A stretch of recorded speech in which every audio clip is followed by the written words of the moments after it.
آج امین القادری صاحب کی تقریر سن کر دل کی کلیاں کھل گئیں. سبحان اللہ. اور اگر میں یہ کہوں کہ بڑھاپے میں دل لوٹ لیا. دل تو جوانی میں لوٹے جاتے ہیں، لیکن مولانا امین القادری نے مجھ بوڑھے کا دل بڑھاپے میں لوٹا. اللہ تعالیٰ ان کو اور ہمت اور طاقت و قوت عطا کرے.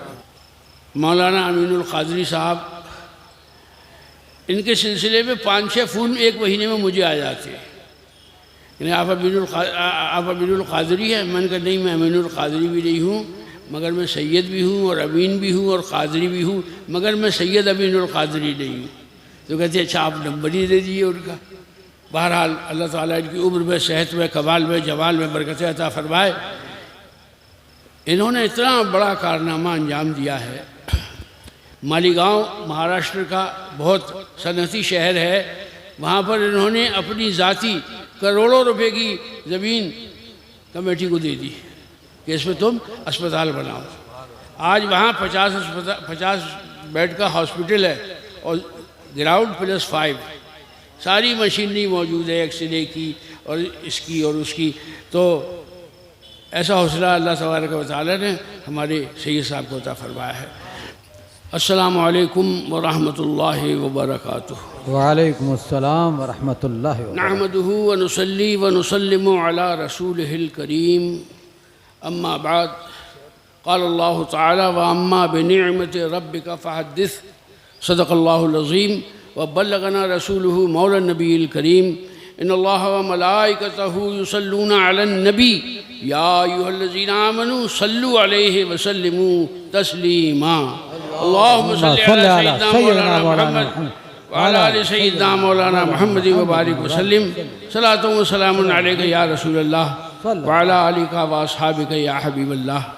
منبر رسول پر جلوہ فروز علماء کرام، مفتیان ذوی الاحترام، حفاظ کرام، بالخصوص سید امین القادری، آج کا مجمع دیکھ کر اور جس نے یہ سب بھاگ دوڑ کی ہے اس کو دیکھ کر دل کو بڑی تسلی ہو گئی کہ یہ سنیت جو ہے وہ علی گڑھ میں انشاءاللہ دن دونی رات چوگنی ترقی کرتی رہے گی.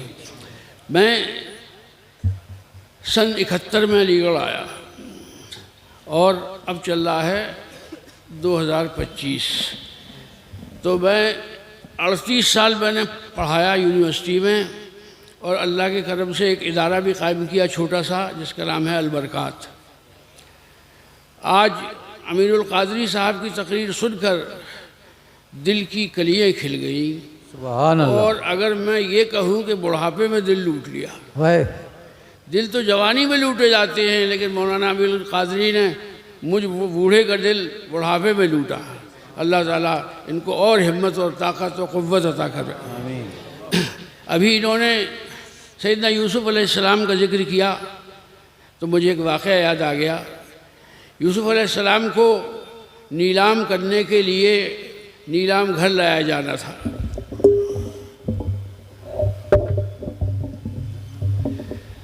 تو سارے شہر میں چرچا ہو گیا کہ پرسوں یوسف نیلام کیے جائیں گے. اب یوسف علیہ السلام جیسا حسین غلام، بڑی بڑی پارٹیاں نیلامی کے لیے آنے لگیں. تو لوگوں نے دیکھا کہ ایک بڑی بھی ایک پوٹلی میں ایک سیر روئی کاٹ کے لیے جا رہی ہے.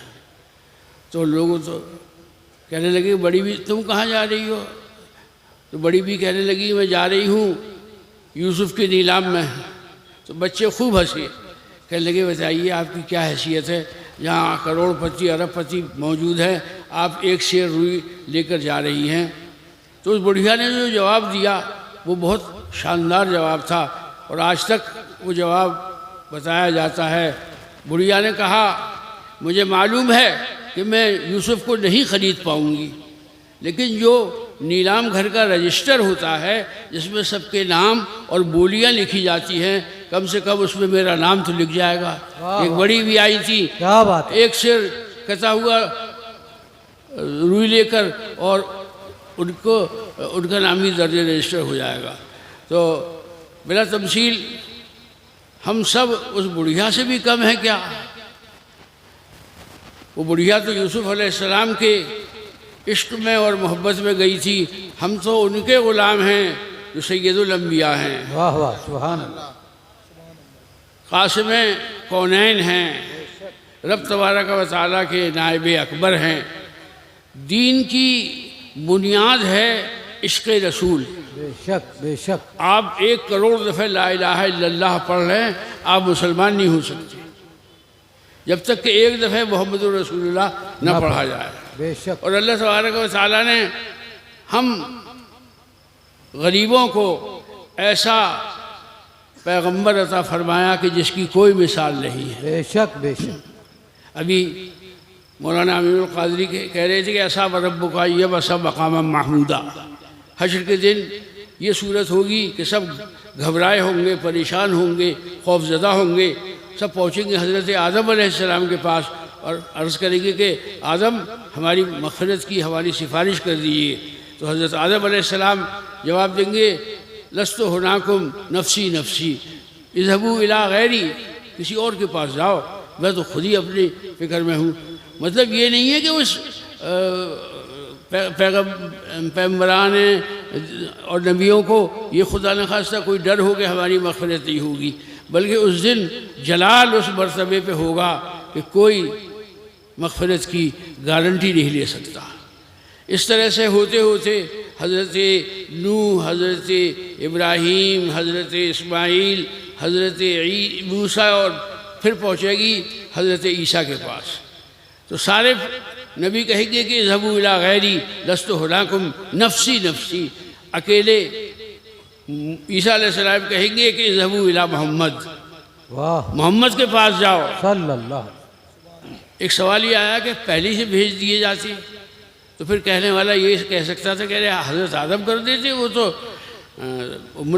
سب نبیوں کے بھی بابا ہیں، ارے حضرت یوسف کر دیتے، حضرت یوسف کر دیتے، حضرت ابراہیم کر دیتے۔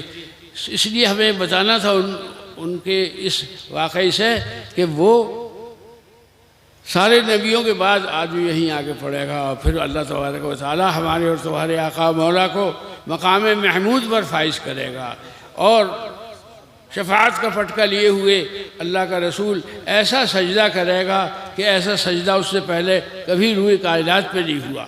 تو اللہ تبارک و تعالیٰ فرمائے گا محمد سر اٹھاؤ، آج جو تم کہو گے وہ سنی جائے گی، اور جو تم چاہے گے وہ مانی جائے گی۔ واہ واہ سبحان میرے اللہ عزیزو، سرور کونین سے اپنی محبت کے رشتے کو مضبوط رکھو۔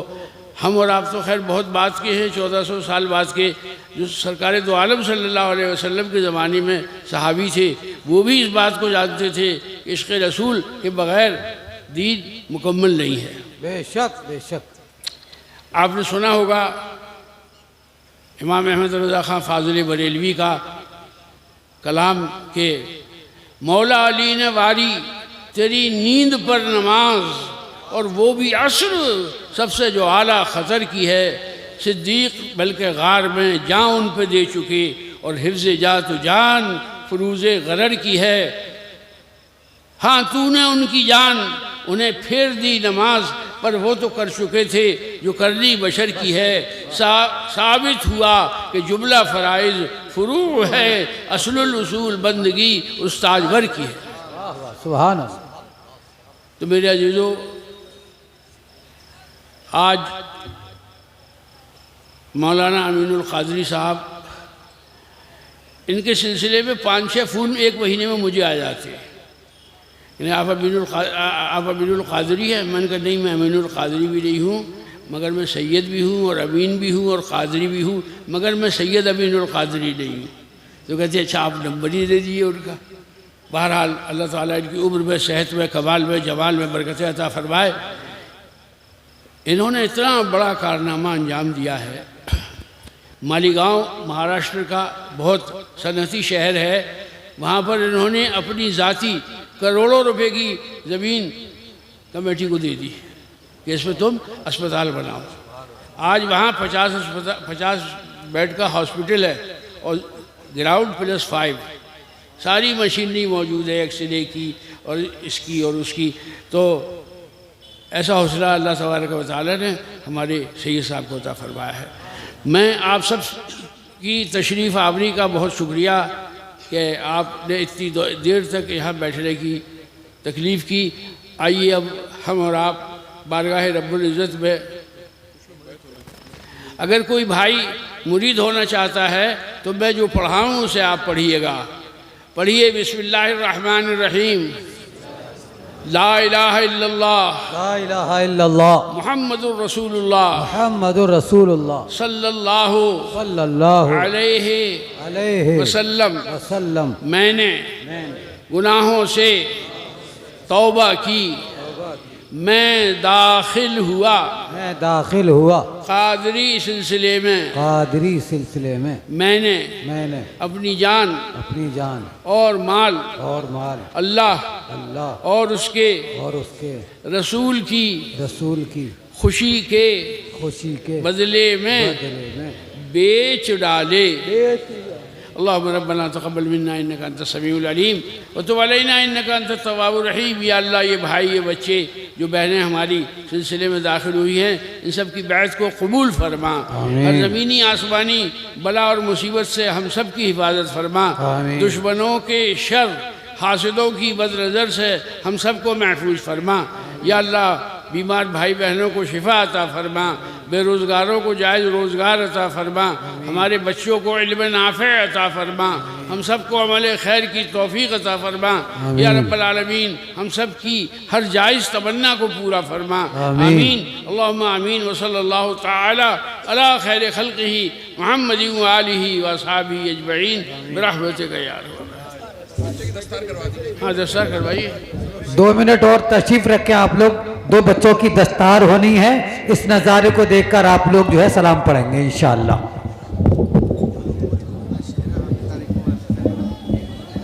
جو لوگ بیعت ہوئے ہیں سرکار امین ملت سے وہ شجرہ مدرسہ نور مصطفیٰ سے حاصل کر سکتے ہیں.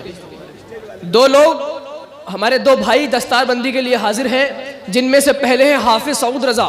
ان کا حفظ کچھ سال پہلے ہو گیا تھا لیکن کسی وجہ سے دستار نہیں ہو پائی تھی تو آج ان کی دستار بندی ہے. ادھر آؤ ادھر. اور دوسری دستار ہے جناب قاری شعیب احسنی صاحب کی جنہوں نے مارہرہ شریف سے قرأت کا کورس کیا ہے اور ابھی بھی وہاں زیر تعلیم ہے. وہاں عرس نوری میں ان کی دستار بندی ہو چکی ہے لیکن اپنے شہر میں کرانے کا ان کا ارادہ تھا تو اس لیے آج ان کی دستار اہل سنت کانفرنس کے منبر نور پر ہو رہی ہے. دیکھیے ایسے مسافہ نہیں ہوگا. آپ پیچھے ہوئیے، پہلے مسافہ کر رہا ہے تو پیچھے ہوئیے. بیٹھیے ابھی بیٹھیے ابھی.